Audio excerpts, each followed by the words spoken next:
Le but de cet atelier, c'est d'apprendre à lire et à interpréter concrètement les messages et les sens cachés des noms, mais aussi des mots. C'est apprendre à mettre en lumière les histoires et les stress, mais aussi les, euh, les forces et les enseignements que peuvent contenir nos noms. Alors il s'agira tant des noms comme des noms de famille, des prénoms, mais aussi les noms des maladies, ou des mots qui reviennent par exemple de manière récurrente dans notre manière de parler par exemple. Alors ça se fera à l'aide notamment de la langue des oiseaux, mais aussi des lettres hébraïques et aussi des arcanes du tarot. La langue des oiseaux, mais aussi les lettres hébraïques, vont nous aider à décortiquer les mots et à décoder les noms. La langue des oiseaux, c'est un procédé qu'utilisaient notamment les alchimistes pour cacher dans un texte d'apparence banale des informations beaucoup plus profondes ou des trouvailles qu'ils devaient absolument garder cachées ou éloignées du grand public. Il y a deux manières de décortiquer un mot. Il va y avoir par la phonétique, mais il va y avoir aussi par l'interprétation des lettres qui composent le mot. Alors, l'étude du mot par la phonétique, c'est l'écoute du mot, c'est-à-dire c'est entendre si à l'intérieur de ce mot, il n'y en a pas d'autres qui sont cachés. Alors, on pourrait prendre l'exemple de l'enseigne d'une auberge, par exemple l'enseigne au lion d'or, où on peut entendre le lion d'or, mais on peut aussi entendre au lit, on dort. Un autre exemple qui est très souvent utilisé et qu'on entend souvent, c'est l'exemple du mot maladie.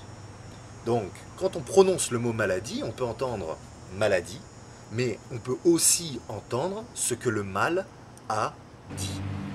Alors, la deuxième manière d'étudier un mot, ça va passer par l'étude des lettres qui composent ce mot. Pour moi, c'est la partie la plus intéressante. Pour moi, c'est vraiment cette étude-là qui fait vraiment sens et qui nous permet vraiment de trouver des histoires assez précises. Alors, pour ça, il faut comprendre que chaque lettre va avoir une multitude de significations. Donc, un mot va avoir un sens, mais il va être composé de lettres qui, chacune, va avoir de multiples significations. L'ensemble formant comme un rébus. Et le but sera justement d'interpréter ce rébus. Donc, pour comprendre pourquoi les lettres ont toutes ces significations, il faut revenir à l'origine de l'écriture. Au début, les langues n'étaient que parlées. Donc, aucune langue n'était écrite et c'est tout passé par l'oral. C'était donc la tradition orale qui prévalait. Et à un moment, il a fallu commencer à écrire ce qui était dit. Donc, pour chaque son, il a fallu inventer une lettre. Mais pour nommer le son, par exemple le son B, eh ben, il a été donné un mot commençant par ce son. Par exemple, pour le B, ça a été par exemple bête. Bête qui signifie maison. Donc la lettre hébraïque bête nous renvoie à une maison qui va ensuite venir s'imprégner, si vous voulez, dans le B. Donc au fond, quand on parle du B, dans un mot, on parle notamment d'une maison. Mais par extension, on va parler d'un foyer, ou on va parler d'une entreprise, ou pourquoi pas même d'une école. Mais comme notre première maison a été aussi l'utérus, c'est-à-dire l'utérus dans lequel on a grandi. Donc quelque part, le B peut, d'un point de vue anatomique, nous renvoyer à l'utérus. Donc l'étude des lettres, ça va être de comprendre la signification de chaque lettre pour voir ensuite quelles histoires elles vont raconter ensemble dans un mot.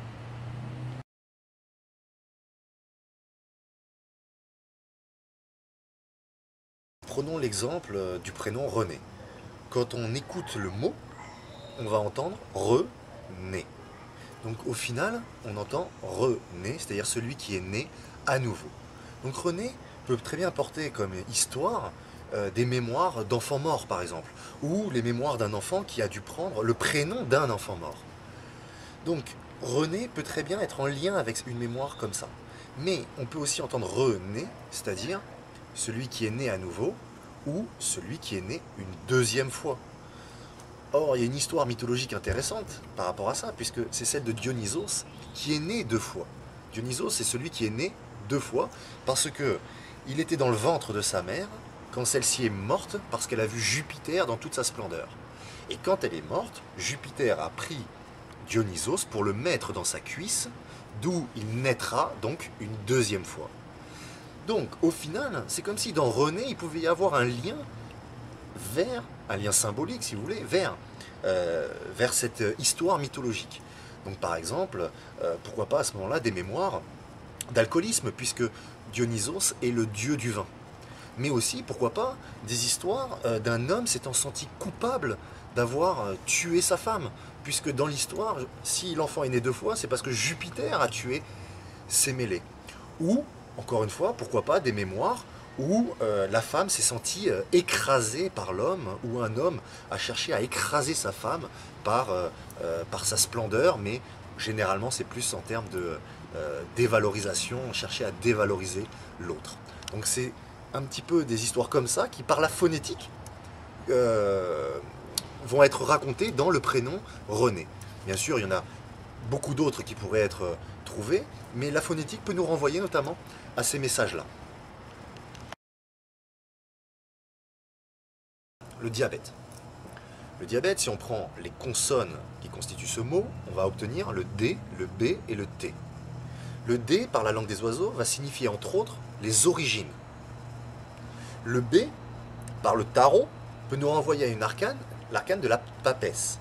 La papesse qui va nous raconter la mère ou la maman.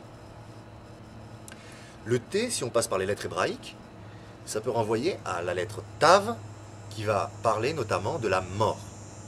Donc, si on regarde l'histoire que raconte ce mot, ça va nous donner issu d'une mère ou d'une maman morte. Donc, chez les personnes atteintes de diabète, on pourrait très bien se poser la question de savoir si dans la mémoire familiale, il n'y a pas eu un drame en lien avec la mort de la mère, avec une mort plus ou moins brutale de la mère. Mais on peut aller plus loin et se poser la question, puisque c'est issu de la mère morte, on peut se poser la question de savoir s'il n'y a pas eu des femmes mortes en couche, par exemple, ou des parents attendant un enfant et vivant le drame de perdre leur propre mère. La physiopathologie du diabète, ça va être justement un excès de sucre dans le sang. Or, le sucre, c'est le transposé de l'énergie, et le sang, c'est le transposé du clan.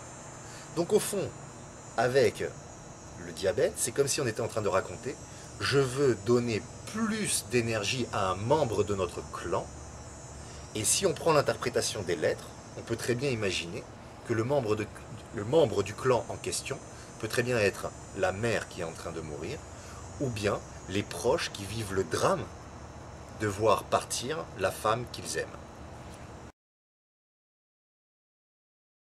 Reprenons l'exemple du mot maladie. Donc quand on l'écoute, on va entendre ce que le mal a dit. Si on veut aller plus loin, on peut prendre la partie mal et le mettre dans l'autre sens. Ça veut dire qu'une maladie devient alors ce que l'âme a dit. Au fond, c'est alors comme si nos maladies étaient une expression de notre âme. Mais en français, le A souvent une valeur privative de ce qui suit. Par exemple, aphone, ça va être sans voix. Si on reprend l'exemple, l'âme a dit, c'est alors comme si au fond c'était ce que l'âme n'arrivait pas à exprimer. C'est alors comme si une maladie, c'était la partie de nous-mêmes que nous n'arrivions pas à exprimer dans notre vie. Mais l'âme, c'est quoi?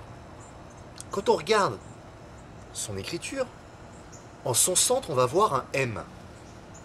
Or, en langage des oiseaux, le M, ça parle bien entendu de l'amour. Donc au final, c'est comme si une maladie, c'était un amour qu'on n'arrivait pas à exprimer. En fait, c'est comme si la maladie, c'était la partie de nous-mêmes à laquelle on n'arrivait pas à dire « je t'aime ». Alors, c'est beau parce que c'est comme si la maladie venait nous inviter à mettre de l'amour sur une partie de nous-mêmes. C'est comme si la maladie venait nous inviter à accepter une partie de nous-mêmes, de notre vie, pour pouvoir enfin avancer et la dépasser.